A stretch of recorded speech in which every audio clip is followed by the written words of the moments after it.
Let's get right down to it, everybody. Sunday morning, week 3. Chris Allen's on assignment. Lucky to be joined by Alfredo Brown, the pretend GM at the pretend GM. And I didn't get a chance. I feel so remiss. I didn't get a chance to mention that you can see Alfredo's show now on Mondays on the YouTube channel. So just another reason I'm having a to little problem subscribe. hearing. Okay, no problem. While you're doing that, Alfredo, you check in with your settings, and I will check in with our I think it might be wonderful back. crowd. There we go. All right, we are back. Oh, I'm Real here. quick, I'm here. Whew. real quick, Alfredo. We're Yeah. all here, and real quick on Mondays. Is that right? That when people Yes. can see you live on our channel, what can they expect to find when they tune into the Pretend GM? Oh man, Monday's the pretend GM. It's awesome. We're going to recap all of the action from Sunday because listen, it's really, even with all the great technology we have, it's hard to capture everything you get from those games. So we're going to break down all the numbers, do what we call the macro data refinement, and we're going to go over all the injuries and stuff that comes up with myself and Dr. Vig, who's really good at just kind of breaking that down and giving you an idea of whether you should be worried about these injuries or not. And then we'll take a look at the waiver wire and give you an early jump on all the competition for the week coming up. And we really like to do something where we want to teach a man to fish, not just give you the answers, right? Like we want our listeners to know how to manage their team. That's where the whole idea of the pretend GM came up, because that's who our audience is. They are pretend GMs of their own roster.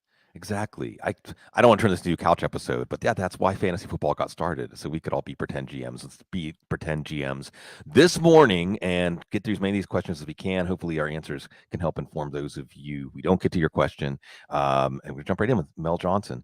Start which two in a 0.5 PPR. Darrell Henderson, Tony Pollard, Ramondre Stevenson. Yeah, right out the gate there, I really like Darrell Henderson this week going up against the Arizona Cardinals. Yeah. That Cardinals defense has been pretty bad, and Henderson has been the guy running the routes, getting out into space. And I understand Cam Akers got a little bit more work last week, but Darrell Henderson also got basically all of the goal line work, all the 2-minute drill stuff, all the passing down work. It's still the Darrell Henderson over there. I'm not very confident in Ramondre Stevenson just yet in that Patriots backfield, and Tony Pollard was already a big question mark. Now with Cooper Rush out there, there's just so many more added question marks to that Cowboys offense. So I'm going Darrell Henderson in that choice. And then you have to. So which two? And I agree with you on Oh, which Henderson. two? Okay. So I know this is Sunday morning start sits. Which unpleasant option is least unpleasant? Man, when it comes down to a situation like that, I usually have to refer to my rankings. And to look at that, I've got Ramondre Stevenson just ahead. Or no, excuse me, I have Pollard just ahead. So I would go Henderson and Pollard in that situation. Yeah, and this is one too where I would look to my rankings, and if I didn't have Tony Pollard ahead, I would nudge him ahead. This is why it's important, fantasy football content creators, to answer questions. So you check yourself, because rankings are one thing, but when someone's actually asking you for advice and you're putting yourself in their shoes, I think it's Tony Pollard just because he can break a long play. We know that he can make your week on one play. Stevenson can't. And Damian Harris, after he limped off at the end of the week last week on the game-clinching play against the Steelers, he's fine. All right, Philip Joe. Which two wide receivers? He's got Evans and Renfro out. Marcus Valdez-Scantling, Robbie, it's IE now. Corey Davis. I'm making fun of Robbie Anderson. Valdez-Scantling, Robbie Anderson, Corey Davis, Noah Brown, Cole Beasley, who was called up to the active roster. Yeah, I'm still not super confident in Cole Beasley. I understand he was called up to the active roster. It's just, that's got to be sheer desperation. And you're rubbing two sticks together. Talented, you got some talented guys on this team. If this feels like one of those weeks that could be really good for MVS going up against the Colts. So I do like him, and that would be one of the guys I'm starting. And then this is kind of weird that I'm considering starting Noah Brown, but I'm still not quite there yet. I'll stick with Robbie and MVS. I think they're going to give you the biggest firepower this week. I'm not too excited about the Jets wide receiver situation. So I actually think that Noah Brown would be ahead of Corey Davis for me. So if I have to put him in order, starting MVS and Robbie, Noah Brown is the close third, Corey Davis fourth, Cole Beasley I'm not planning on starting anywhere. Yeah, Cole Beasley's good to have at the end of your roster on a PPR league for fact finding. Maybe there's something there. We know Brady has had success with receivers like him, and there's a necessity. I think Valdez-Scantling is the one that is the easiest to put the check mark beside. Indian is really good against the run, vulnerable against the pass, and they're due. I know they're due in fantasy football is one of the worst reasons. And then I agree with you that Right. it comes down to Anderson and Noah Brown. With Noah Brown, you do have this known chemistry with Cooper Rush. However, with Robbie Anderson, I'm making an Just amalgam of them. combining them. You had that 75-yarder from Baker Mayfield. Here's a story. Cleveland gets ahead big in a game and then stops playing defense. They did keep playing defense against the Steelers on Thursday night. Anderson's going to get that full complement of snaps. I just, it's Baker Mayfield. It's funny that I'm saying I trust Cooper Rush more than Baker Mayfield, but trust your gut on this one. But I think we got it narrowed down. Corey Davis is a little banged up again. The common factor here, his one big play of the year was a breakdown late when the Browns were ahead. Okay. How much confidence do we have in Gabe Davis? Is Garrett Wilson a potential pivot in 0.5 PPR? Wow. And that's tough because you talk about looking at the rankings, right? And as of this moment, I have Gabe Davis ahead of Garrett Wilson in the rankings, but this is one of those that you have to monitor because I mean, the one clip, I feel like it made its way around, the clip from a Buffalo reporter showing Gabe Davis running routes in practice, and it did not look pretty. So this is one of those that I feel like the Gabe Davis selection has the higher volatility. It has the higher probability of you shooting yourself in the foot that he's Mm-hmm. the guy that plays but doesn't really get a lot of passes. Whereas at least Garrett Wilson, that you have a floor. So that's one of those that I'll be monitoring up until game time. The safer option in this case would be Garrett Wilson. If that's what you're just looking for, get a good floor, it's going to be Wilson. If you need that crazy high volatility, Dolphins are a little banged up in the secondary as well. That game should have a lot of points. Gabe Davis becomes the guy if you need a lot to catch up to your opponent. I'm probably going to go with Gabe Davis here, but I think you're right. I think this is one of those hem and haw kind of questions Mhm. because there's glass half full, glass half empty on both of these guys. With Gabe Davis, and I like how you say monitor it because let's see if there's any reports from beat writers about how he looks in warmups and things like that. Because Stephon Diggs likely to draw a lot of his Xavier Howard today, Yes. and that is usually not good. His numbers have been down against Miami since he joined Buffalo, and you would think it would set up to be a good Gabe Davis day or Dawson Knox, or we start looking down further in the passing game like the slot receivers. You know that Josh Allen is going to put a lot of this offense on his shoulders. I almost wonder, just as an aside, if this is a game that Buffalo decides to get Devin Singletary, Zach Moss, maybe even a little more James Cook after he got some seasoning late, get them going because Buffalo is down their top two corners and their two safeties. Micah Hyde actually went on IR, season-ending neck injury. So preemptively, do you protect your secondary by trying to grind out long drives against the Miami defense that's going to play light boxes because you're still going to guard against Josh Allen? Or do you trust that front seven, which has been dominant, and say, we think we have the drop. We're not going to have a tired, banged up secondary, at least. They're young. They got young legs. It's the point is, I think I can say this. The Buffalo Miami game has a huge range of outcomes today. Yeah. It could be a defensive battle that comes down to field position and turnovers. It could turn into a shootout on the offensive coordinators, quarterbacks. I would probably go with Gabe Davis without anything telling me that today that reinforces that rep that went around is actually the state of how he is, just because I think by necessity, Josh Allen's going to have to target him a lot. Now, however, if you want an individual, independent reason to go with Garrett Wilson, it's just he looked really good. And Joe Flacco is a veteran. He knows who butters his bread. This is going to be a really interesting game, too, by the way. The Jets can send the Bengals to 0-3 in this one. Wow. So, yeah, I know, right? That's Super Bowl hangover, man. Well, and the offensive line, it just didn't work out the way it did. We'll see if we get any questions to touch on that. Type Flow also asks, Jeff Wilson or Darrell Henderson in a 0.5 PPR? That is a really, really close one. I'm going Jeff Wilson right there, and I actually have him ranked one spot ahead of Henderson. It's mostly because if Wilson is out there and healthy, he's going to be getting the majority of the carries. Whereas with Henderson, it's still a little bit of a mixed bag. He's still a good start. Don't get me wrong. And I put him up in my, one of my must starts of the week for football guys on our YouTube channel. Go check that out. We have our weekly shorts. But Jeff Wilson to me is if he is out there, he's getting the bulk of the carries, and especially with Jimmy Garoppolo now in at quarterback, there's a little bit more of the likelihood for dump offs and less running from the quarterback position. So Jeff Wilson. Yeah, I think it's Jeff Wilson too because he's not really in a committee. I mean, yes, Deebo Samuel's going to get his. Yes, we're going to see some of Marlon Mack or Jordan Mason mix in. But and also I like the idea of the game script against Denver. I'm not thinking Denver is going to be a team that runs away from San Francisco. If anything, it could be the other way around. Adam P. Good morning, fellas. Good morning, Adam. Good morning. Devontae Smith, a better start than Terry McLaurin. Also, he gets Dortch in his flex and Woods and Ramondre Stevenson and Gallup. So Devontae Smith and Terry McLaurin. And what's interesting about these guys is they're both players that are in passing games that at least last week supported 4 different targets. And I don't think any of us had that. And they certainly, McLaurin we thought was the most likely to be supported. And actually, it seems like he's second or maybe 2A in this pass offense. And Devontae Smith, we weren't even sure what a typical week to week is going to look, but you get a chance to catch on a comet with this Eagles offense. These two teams are facing each other today.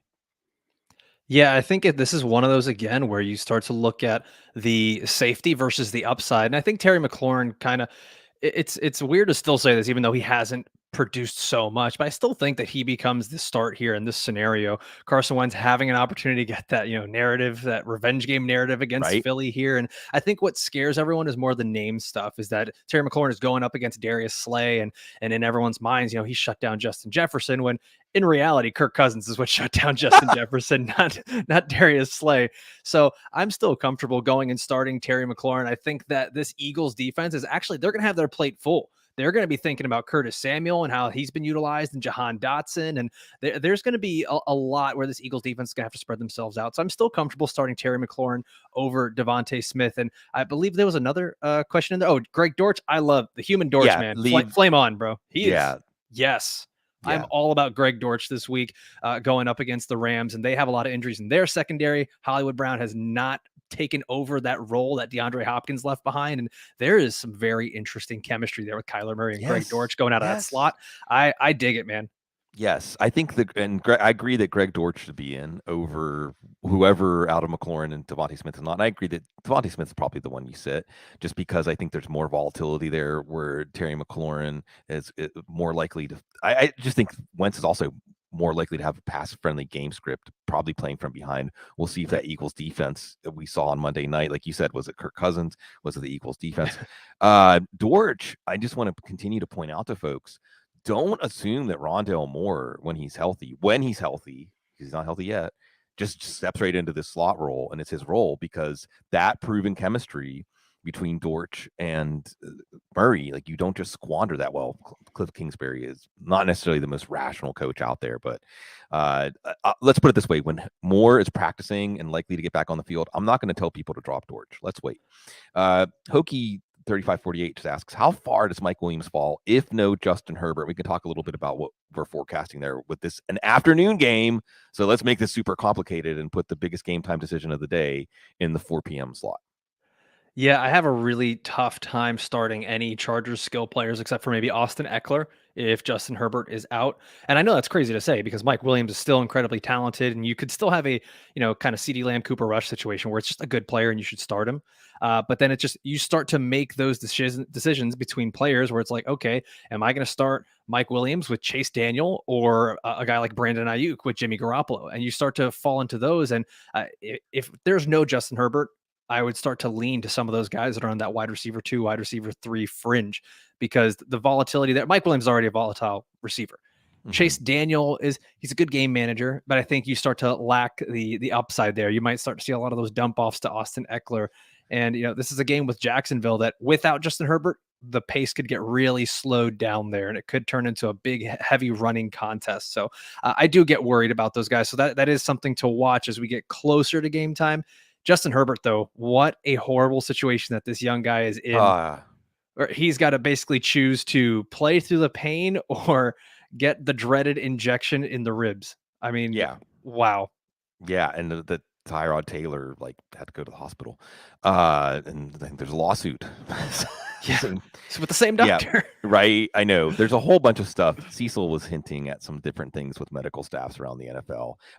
It's Sunday morning. We're just doing start sits here. I will say this to answer the question that Hokey 3548 asked specifically.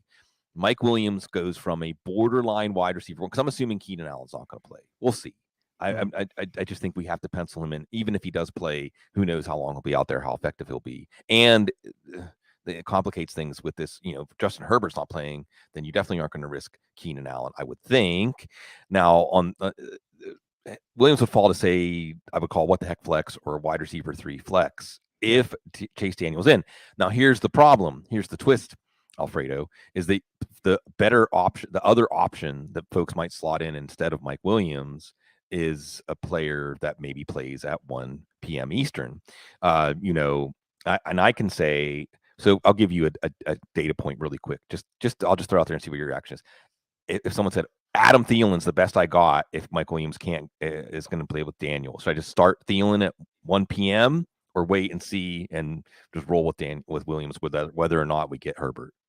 Yeah, that's one of those situations. Specifically in that one, I say yes, roll with Thielen, Yeah. just because that's a great matchup. Obviously, 1 p.m. going up against the Detroit Lions, and there's a lot of those too. Juju Smith-Schuster against Yes. Indianapolis, Brandon Cooks from Chicago, maybe. Oh yeah, Brandon Cooks. I mean, there's quite a few out there where you can look and say, okay, my 1 o'clock matchup of a guy that looks like a wide receiver 3 potentially has a really good possibility of having a better performance than Mike Williams going at 4 o'clock with Chase Daniel. And you're right. I think without Justin Herbert, Mike Williams falls into that wide receiver 3 potential flex category. And I would just petition to everyone, start moving Mike Williams to your flex. Move those guys that have those question marks to your flex. It always sounds like the most obvious thing, but you got to remember to do that every Sunday.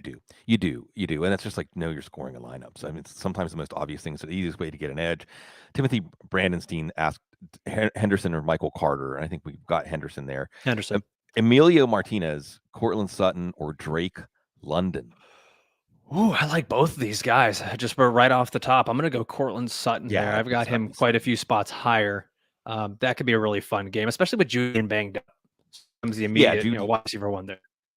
Judy may play. Signs pointing to him playing, but with Sutton has wide receiver 1 of the week upside every week. Yes. So I think it's really, and Drake London's been really, really good for a rookie, maybe benefiting from Kyle Pitts drawing more coverage and attention. I actually think this is the Kyle Pitts breakout week this week. Maybe it's a breakout for both of them.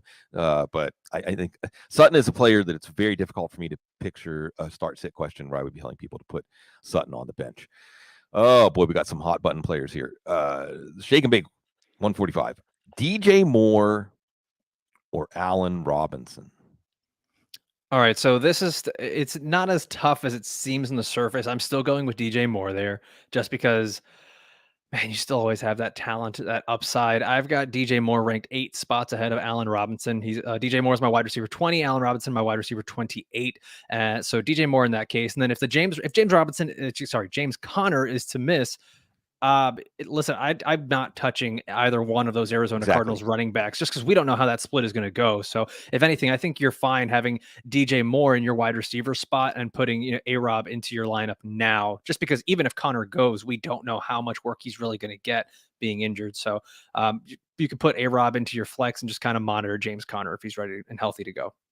Yeah, I think that even if Connor's out, Williams doesn't go in over Allen Robinson. And between Moore and Robinson, I think it's Robinson. I mean, sometimes I think the easiest way to navigate these questions, Alfredo, is do you want to count on Baker Mayfield or do you want to count on Matthew Stafford?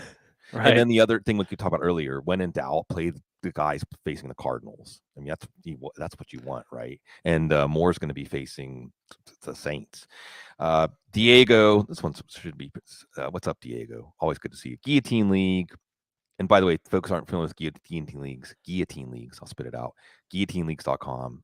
Really awesome format. Mortality every week in fantasy football. Gets the juices flowing. Start 2, Garrett Wilson, Keenan Allen, DJ Moore. I think especially because of the guillotine format where you can't afford to take a 0 or you can't afford to watch Keenan Allen start and then limp off after the first play. I think it's pretty easy to put him on the bench. Yeah, that's an easy one. I'd be keeping Keenan Allen on the bench there. So Garrett Wilson, DJ Moore fired up. Yeah, and really, this is a chance for our good friend Paul Charchian to say, check out Guillotine Leagues. Mike Mitchell, and this one gets into some interesting fantasy football theory, lineup setting theory. Playing against Devontae Adams, who should just go off against Tennessee. Did you see Stephon Diggs on Monday night against Tennessee? Do I start Carr over Murray, Derek Carr over Kyler Murray? That is a really fun, and I was actually considering that this week, and I think from a fantasy standpoint, the difference between Derek Carr and Kyler Murray actually starts to get a little negligible. And this is one of those times where I would look at the rankings and yes, I have Kyler Murray ahead of Derek Carr, but this is that fantasy football strategy there where I mean you're the only way that Devontae Adams has a good game is by riding with Carr. And I am actually very comfortable with this strategy of starting Derek Carr if I'm going up against Devontae Adams because it just means as good as you're going to be, I'm going to be that good as well. And if not, Derek Carr still has that possibility of throwing those touchdowns to Waller and everyone else. So Yeah. I actually like it. I like it. Derek Carr over Kyler Murray in that instance. Yeah, and then the Tennessee matchup adds that extra potential fuel to the fire. Josh Jacobs flying out on Saturday instead of Friday. How's he feeling? Maybe we'll see some more Zamir White. I'm probably going to go with Kyler Murray simply because we saw him last week in second half, not really even second half in overtime because Byron Murphy. And by the way, that's something else we'll be watching in Arizona and the Rams. Speaking of Devontae Adams, Byron Murphy did a whale of a job against Adams. They really didn't do anything special to slow down Devontae Adams. It was Byron Murphy. Now is Byron Murphy on Cooper Kupp? Is he on Allen Robinson? Is he even traveling with anybody in this game? Lots of things to think about here. I like Murray's explosive upside. Another thing I would add here is your scoring system, right? If you're Yes. getting bonuses for 300-yard passing game, bonuses for long touchdowns, 5-point pass touchdowns, 6-point pass touchdowns, then that makes a better case for Carr. And I think from a psychological or emotional standpoint, especially when you're watching these games, having somebody tied to the key player, one of the key players for your opponent, I mean, it's kind of like what they call a tie in hockey, a sister kisser. It's kind of like a sister kisser whenever the touchdown scored, but you like that better. I mean, if Adams has like 3 touchdowns today, then you stop the bleeding. So I'd probably go with Murray, but it's an interesting talking point for fantasy strategy. All right, Dane M. Cordero Patterson or Clyde Edwards-Helaire. Both of these guys are enigmas week to week. Yeah, this one is interesting. I feel like we keep waiting for a running back to go off against the Indianapolis Colts, and it just keeps not happening despite Right. Shaq Leonard not being in there. But I think the interesting here is the way that Clyde Edwards-Helaire is used, and he's used quite often in that passing game. I do like Cordero Patterson this week, but I think the continuous scoring ability of that Chiefs offense just leaves that ceiling so high for Clyde Edwards-Helaire. I do have him ranked a few spots ahead of Cordero Patterson, and so even in PPR, I know Patterson gets those receptions. CEH also gets a lot of receiving work as well, and he's almost always a threat to score now because of this offense. So I'd lean CEH in that instance. Yeah, I think so too. Patterson has a good game script potential against Seattle. I wouldn't be surprised if at the end of the day, Patterson has something like 17 for 90 and a touchdown. What we haven't seen from Patterson yet is more involvement in the passing game, in Mhm. a passing game that doesn't have a lot of reliable options or experience options, at least. Now, Clyde Edwards-Helaire, like you said, we've seen the Colts really do a number on the opposing running game. Remember, Damian Pierce, the running game, they just pulled the plug on it. Houston did in week 1. And then last week, James Robinson had one nice long run. And otherwise, I think the stat, I forget who it was that cited it that I was talking to, because Robinson had a line, an ugly line, like 24 for 67 or something like that. Or I think all of his yards were after contact. And he was getting Sheesh. like 2.5 yards of carry, and I think he had a 37-yard touchdown run. Right. So Colts, even without Leonard, they can stop the run. But it's Patrick Mahomes against Gus Bradley. He's the defensive coordinator, and Yeah. that's been good for Patrick Mahomes and fantasy prospects there. So I think it's Edwards-Helaire, although I wouldn't be surprised if Patterson has a good game. These are both players that are, I think, and with Edwards-Helaire, we just want to see the involvement in the red zone, which we didn't see on Thursday night last week, and involvement in the passing game, and it should be just fine. I'd go with Edwards-Helaire too. Now we get to J.K. Dobbins, who is expected to play. Darren Danker asks, playing Dobbins over Damian Pierce or Devontae Smith, half PPR.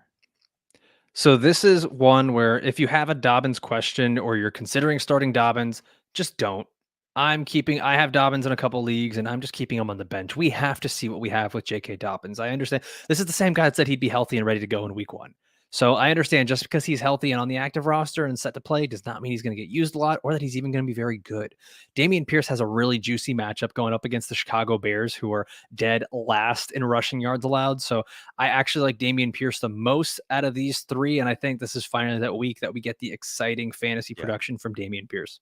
Yeah, half PPR nudges that over to Pierce. The game Mhm. script is going to be, and it's Lovie Smith. I mean, look, it's going to be pretty straightforward. The Bears are not going to produce a game script that's going to force Houston to abandon the run. I don't think so. And then we saw how much trouble the Bears had on Sunday night with Aaron Jones. So yeah, and Dobbins, I think it was a really good piece of advice to start. This is one of those: if Dobbins goes off on your bench, hooray! You've got a really good commodity going Right. forward. And we haven't seen the Ravens run the ball effectively now for, so I'm going to go back a while, not last season at any point. Now you might say J.K. Dobbins is going to change all that. But in week one, coming back off a major knee surgery, I don't know about that. And Derryberry, for decent running back. Kamara, who is expected to play. A.J. Dillon down in Tampa. And by the way, to everybody down there in Tampa, the Tampa area, West Coast of Florida, you guys know I live in New Orleans. So let's just hope that whatever happens with Ian, it's not too bad for everybody involved. Kamara, Dillon, Travis Etienne, J.K. Dobbins need to have PPR. Yeah, in a situation like this, first, a half PPR does change it a little bit. Let's just do the process of elimination here. J.K. Dobbins is a sit for me. ETN primarily has more of his value in a full PPR. At the end of the day, we got Alvin Kamara, AJ Yeah. Dillon. It almost seems too easy at this point, which makes me a little nervous. But Sure. Alvin Kamara and AJ Dillon would be the Yeah, I think starts so there for too. me. And usually Tampa is a run defense we're going to steer clear of, but actually Mark Ingram ran the ball pretty well against them last week. And this isn't necessarily Ezekiel Elliott ran the ball pretty well against them in week one. So I don't know if this is going to be a run defense that we still know. And Ndamukong Suh, maybe they're not a run defense that we're afraid of. I think it's Kamara and Dillon. Like you said, it's pretty simple. ETN, he's going to have a 70-yard touchdown one of these weeks. Good luck predicting which week. I don't think it's going to be against the Chargers. The Chargers defense, this going back to that Justin Herbert stuff, this is a week for the Chargers defense to say it's a new era. We can handle it. We can carry the team while our quarterback is ailing. Last question, and then for those, I'm always going to answer all the questions that get in before 10 a.m. Eastern because y'all are the best. And thanks, by the way, everyone, for the great turnout. Like, comment, subscribe, watch to the end, and so on. Hey, just that you show up and give us, encourage us to come out here on Sunday mornings and do this. Thank you. Dane M. And then we're back to AJ Dillon, David Montgomery, and Garrett Wilson. One sit, PPR flexed. AJ Dillon, David Montgomery, Garrett Wilson, one sits. Wow. Yeah, I think it's hard to sit either of those running backs there with how good David Montgomery was last week. That was surprising, kind of out of nowhere. But I've got both of those running backs ranked in my top 20 amongst the running backs, and so it's really hard to not play them. David Montgomery's pretty high going up against Houston. AJ Dillon, like you said, Tampa Bay has not really been as scary as they were last year against the run, and both guys are relatively involved in that passing game for both teams. So Garrett Wilson, listen, I know he had a great week last week, but I don't think we're expecting 14 targets every week in a Joe Flacco-led offense. I think that ball could get spread around a little bit. So Dylan Montgomery for me. I think Dylan Montgomery it's the safe, prudent choice. Yes. If you're going to bench anybody, I would for Wilson. And I understand if after you watched Wilson last week, you just felt like I have to keep this guy in my lineup because he was electric. And whatever, and like you said, probably not 14 targets, but maybe because how much of his production came when if Nick Chubb had just taken a knee, he wouldn't even have gotten it, right? But at the same time, you go back to the drawing board if you're the Jets and you say yes, things work. So I think Dylan and Montgomery's a safe play. Wilson over Montgomery if you want to get Wilson in there, just because it's the Bears offense. And you might watch the first drive of the game and say, why did I count on any Chicago Bears this week or any week? The Johnsons, Thielen, who we talked about briefly, or Chris Olave, he of the 300 plus air yards last week. Yeah, or as they're being lovingly called, prayer yards. Prayer yards. Thanks, John Daigle. Yeah, right. Man, you know what? This is funny. I go back to the rankings again. I have them ranked one right after the other, with Adam Thielen having a slight edge. And honestly, I think that matchup, every time I look at Adam Thielen going up against Detroit, it just gets juicier and juicier, and it makes me want to keep moving him up my rankings. And listen, I have Kirk Cousins in for a big week this week, and the Vikings offense in for a big week. So it's hard for me to not play Adam Thielen. So if he's there, I'm going Adam Thielen over Chris Olave, regardless of format too. And I think that as we are stepping through our Sunday morning decisions, and we'll see if we revise this. We always have to be open to revising this. Like we've said, start everyone against Arizona. I mean, you need tiebreakers. You need something. I mean, again, the psychological thing is here. And like you said, I like how you put it, Alfredo. We want to teach you how to fish. We don't want to just give you a fish. And as you're going through these questions, obviously folks aren't asking questions unless in their mind it's close, right? It's Right. close. And some of the things that I like to use for those tiebreakers are absolutely opponent. And we're looking specifically at the quality, strengths, weaknesses of the defense, the matchups, and the potential game script. And then we're, especially for receivers, we're looking at quarterbacks. And I think that in this case, the matchup against Detroit until further notice, and Detroit has that double multiplying factor of their defense still coming together. We're going to get there. And at some point, Aaron Glenn and this defense is going to come together. I still like the Lions as an outside dark horse to win that division. Oh Uh, yeah. but then, and they score a lot of points, and they really force the opponent into a little more of an up tempo score points mode. So I think it is Thielen here, and we'll see about Olave, and we'll see if they continue against Carolina to take a lot of shots downfield. All right, we haven't talked about Curtis Samuel yet. Harris wanted to know flex AJ Dillon or Curtis Samuel in a 0.5 PPR. Man, okay, so AJ Dillon or Curtis Samuel, I think I think because of the scoring format, I'm gonna still lean AJ Dillon just because of that touchdown upside in this Tampa Bay Green Bay game. And just there's still we have more and more players for Green Bay that keep getting ruled out. Sammy Watkins is out. Looks like Christian Watson's also not going to play. It's really just getting down to Romeo Dobbs and like Randall Cobb, and it's just getting ugly out there for Green Bay. Aaron Rodgers, he absolutely wants to keep proving something against Tom Brady. So he's going to get that ball into the hands of his best playmaker. So I like AJ Dillon over Curtis Samuel. I think Curtis Samuel has been a great story, and I think he's going to continue to be a relatively good fantasy play. But I think we're all just kind of waiting for that week where the Commanders' offense turns into a pumpkin again. Right. And I'm a little bit worried that this stage gets a little big for Wentz going up against the Eagles. So with that built into it, I'm going Dillon over Samuel. I'm going Dillon over Samuel. Now, if this was a full PPR, I'd really have to pause because I Yes. think we're seeing Curtis Samuel as Amon-Ra St. Brown East, further east, because I think that it's almost like a quota where he's going to get 6, 7, 8 catches. I think just because he's one of those players that, much like the running game, that the team can use Brian Robinson's still out to keep the offense on schedule. And I think that Curtis Samuel, let me put it this way. In a PPR league, I can't imagine many scenarios based on the people that are being grouped with Curtis Samuel in the start set questions. I'm almost always going to say Curtis Samuel, just because, again, I think that he's in this offense by structure and design. I also think Carson Wentz is going to have to throw a lot in this one against Philadelphia. And like you mentioned, there's Terry McLaurin and Darius Slay. It's a revenge. I like how you mentioned revenge game. Who's getting revenge on who, though? Yeah, right. Alfredo.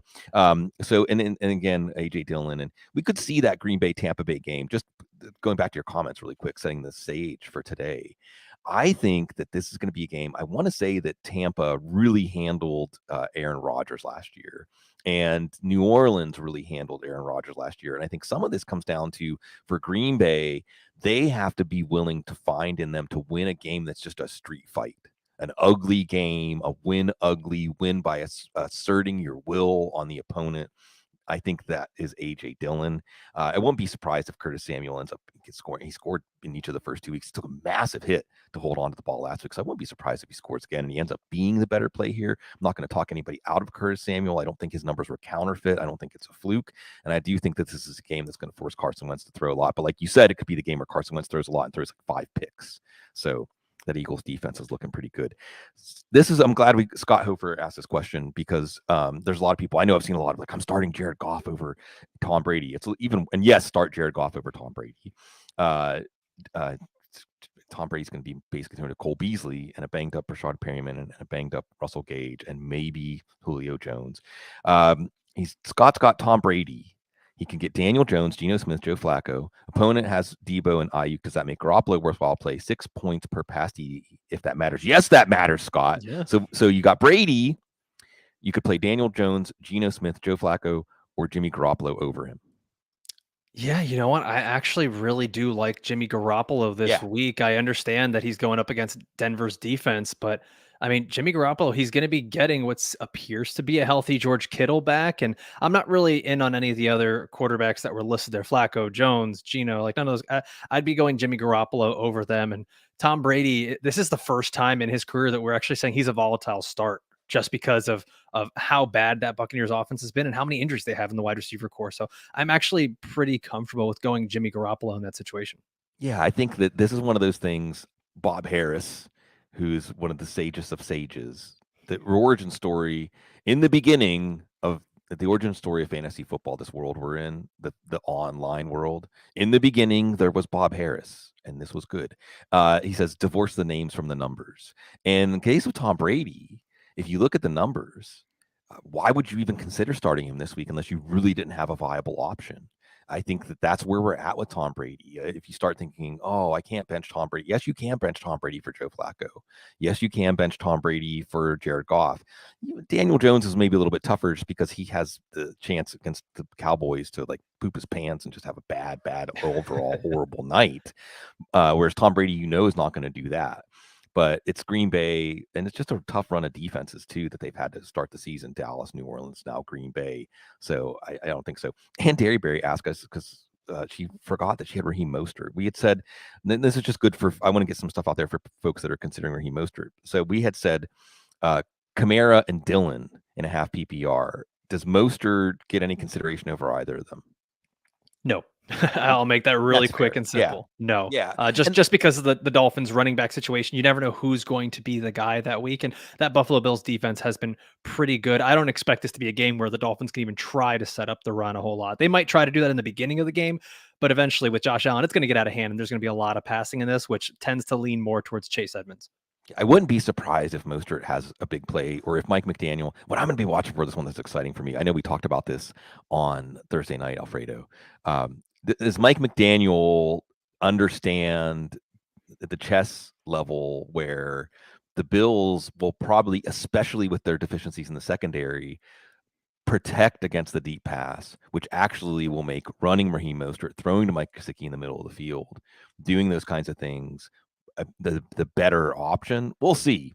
So I'm not going to talk anybody into starting Raheem Mostert, but I won't be surprised if we see it as a Raheem Mostert day based on Mike McDaniel saying, I knew you were going to play everybody back and play light boxes. So I know how to take advantage of that. We hadn't talked about Zeke yet, so I'll just toss this one out as a data point on Zeke, Justin Hayes, AJ Dillon, or Zeke tomorrow night against the Giants. It's another one that's really close. I have AJ Dillon ahead of Zeke. AJ Dillon is just getting the work that we want to see. Zeke, I think if this was a different offense with Dak Prescott, then it's a totally different story, but it's not. It's still a Cooper Rush led offense. We saw 1 week of it and things were okay, but we've also seen that they're not the same offense. They're not going to be establishing the run with Zeke. And even so, Tony Pollard's still getting in that mix. So Zeke is still a top 24 running back to me, but in this instance of Dylan over Zeke, I'm going Dylan. Yeah, I think so. Now, that being said, I do think Dallas is going to run the ball a lot against the Giants. I think they're going to get Zeke going. Zeke looks pretty good, and the running game looks pretty good. Just see AJ Dillon as more of a threat at this point in his career. D-Rock asked about my shirt play. Doc Ellis. No, the documentary. Watch it, learn it, live it, love it. Tim Zekman, because we hadn't had a question about DK Metcalf yet, and it's always AJ Dillon. I think that, This by has the been an way, AJ Dillon show. well, and I think what that represents is AJ Dillon was a 5th, 6th round pick. By the time he got to draft time, he was a 4th round pick. So not quite in that you draft him to play him every week. And then in the first 2 weeks, at least in terms of workload and involvement in the offense, I mean, look, if he's a running back and he's getting 20 touches, you're playing him. So folks, I think, haven't quite decided yet where Dillon is in that. Is he just so compelling that you have to start him? Or do you start somebody like DK Metcalf over him in a PPR? Yeah, what I just don't like, I love DK Metcalf, don't get me wrong, and I'm looking for any excuse to start him just because he's always a threat to go off. And you mentioned Ron Sutton being that guy that can be a wide receiver one in a week. That's DK Metcalf as well. The problem is that the Seattle Seahawks are dead last in plays per game. They haven't scored a touchdown in, I believe it was like 6 quarters. Like they're just not scoring. And so if you know that that's limited for DK Metcalf, and the number of plays are limited for DK Metcalf, it's really hard for me to make him a viable starter over a guy like AJ Dillon. I still think that DK Metcalf is in that low end wide receiver 2, high end wide receiver 3 talk, but AJ Dillon is firmly planted in this Green Bay offense as essentially the second option behind Aaron Jones, and it's not even really number 2. He's kind of the 1B. So I would take the 1B in an Aaron Rodgers led offense over a guy who sometimes is the top option in a Geno Smith led offense. It's just not scoring and going really slow. Yeah, I think the easiest way I would describe this, Alfredo, is nothing is happening yet with DK Metcalf that makes me feel like I'm going to regret sitting him. And until that happens, Geno Smith's just not going to take a lot of shots downfield. We'll see with Seattle, facing a defense. Atlanta's defense, I think, is better than we expected, but that doesn't mean they're a defense that is prohibitive. So we'll see. Actually, the player I'm most interested in is the sleeper of the week. I'm not going to play the music. Kenneth Walker in that game. Let me see. On that note, as Zach from Buffalo asked, last flex block, KJ Osborne or Ken Walker. Go with Ken Walker. Have some fun. You want to stump for KJ Osborne in that question, since I wanted to get a Ken Walker question in. No, I actually love Ken Walker, and he's one of those guys. I'm looking for any excuse to play him when I can, and I think that the difference between Walker and Osborne is pretty negligible. So Walker just he is every bit of a big play waiting to happen for that long run, that touchdown, and if the Seahawks finally do score, man, I would love to see it being Ken Walker. Yeah, he's got a lot of juice, and he could be one of those things like you can't put the genie back in the bottle if he goes off in this game this afternoon. I want to say a big shout out to Zare Kansabadian, football guy staffer, and a great all around dude, really helping us here because there's no way. Again, the turnout's fantastic. Thank you, folks. Your community, as a community, you're the best, and the support, and just without you, there's no us. There's no reason for us to even be doing this. Although, Alfredo, I get the feeling that you're cut from the same cloth as the rest of us. We're like, you might do this anyway if there was nobody listening and nothing in it for us except a chance to hang out and be pretend football experts. So thanks, Arya, answering a lot of questions in there. The chat room, everyone picking each other up, the community. I will try to answer a few more questions on Twitter. You can follow Alfredo on Twitter at the Pretend GM. And remember, Mondays, what time do you all usually go? Do you usually go live on the YouTube channel? So we'll actually be recording them Sunday night. We Okay. pre-record, and then the audio version releases Monday morning, bright and early, so you can get that on your drive to work or your walk from your bedroom to your home office, whichever it is. And then the YouTube version releases later on in the day. That's always really fun because we got some cool graphics, and you get to see our shining faces there on the exactly. YouTube. Keep each other company. And if Miami beats Buffalo today, it's okay if it comes out a little bit late. It's okay if you celebrate what life gives us to celebrate. Eat your ice cream when it's on your plate. Real quick, I like to ask this question to wind things up, Alfred. Anything that is troubling you, anything you were looking at when you're setting your lineups this week that you want to ask a community or a player that you're just having trouble pinning down for your lineups? Oh man, that is a good one. I always leave my lineups for the very end, and I have not quite gotten there. You know what? I'm getting a little bit nervous about Gerald Everett. He's my starting tight end in a league, and then I'm kind of waiting to see what happens with Dalton Schultz if he'll be healthy. It looks like he probably won't. So maybe you could talk me off the ledge here, Sig. I've been very anti-Chargers players, Gerald Everett. If I have other options like let's say an Irv Smith Jr. Yeah. or Gerald Everett, where are you leaning there? Yeah, to see, and then this goes back to some of the things we are talking about. Now with Everett, I believe Donald Parham is on track to play this week. I believe he is. Although if Keenan Allen's out, that frees up some more middle of the targets. Now you have the complicating factor about Justin Herbert. Jacksonville's defense, we'll see what they're doing. Remember, they shut out Atlanta. I think got Matt Ryan back in Atlanta in my brain. They shut out. If it's Matt Ryan misfiring in the red zone, it must be the Atlanta. Oh no, it's actually a different team now. So I think that Irv Smith. Now, what's going to be interesting to watch here, because KJ Osborne came up last week with Irv Smith back out there. It really seemed like there was an emphasis on Irv Smith. And in fact, he had a deep target that he dropped, or he would have been the biggest tight end of the week in week 2, maybe so far this year. I mean, if that one had gone to the house, we were looking at a 100-yard, 2-touchdown night from him. Now, was that something to get him going? And we're going to see that reproduced against Detroit, who has some inexperience in the linebacker safeties that they might be able to exploit with Irv Smith, or because Irv Smith wasn't exactly that efficient with his targets, and because this could be a game that really forces them to open up the offense. Do we see more KJ Osborne? I'm going to be watching that to see if that Irv Smith thing is by design, but I would take a chance, again, going back to something from earlier in the show, that if you're on the fence at all, if you can target Arizona, if you can target Detroit, go for it. So I would go with Irv Smith here. And I like you said with Everett, there's just some uncertainty of how this is all going to play out with everyone on the field. And there's uncertainty with the quarterback. And there's uncertainty with Keenan Allen. What there is certainty on is that getting to spend time with you fine people and Alfredo twice this week is a joy. It's great that we get to do this. It's a privilege to serve, and we've got some great football. Buffalo, Miami, Philly, and Can't wait. Washington. Yeah, these are. I hope that once we set the lineups and we're done agonizing about our decisions, check your live scoring if you want to, but sit back, let it all wash over you. Enjoy it, because every week with y'all is a joy. Every week with NFL football and all these players and all these people laying it on the line for us, for our entertainment, and for us to say, how smart am I that I figured this out? Well, or how do I have to go back to the drawing board to figure out what went all wrong? We do it all together because you're so classy.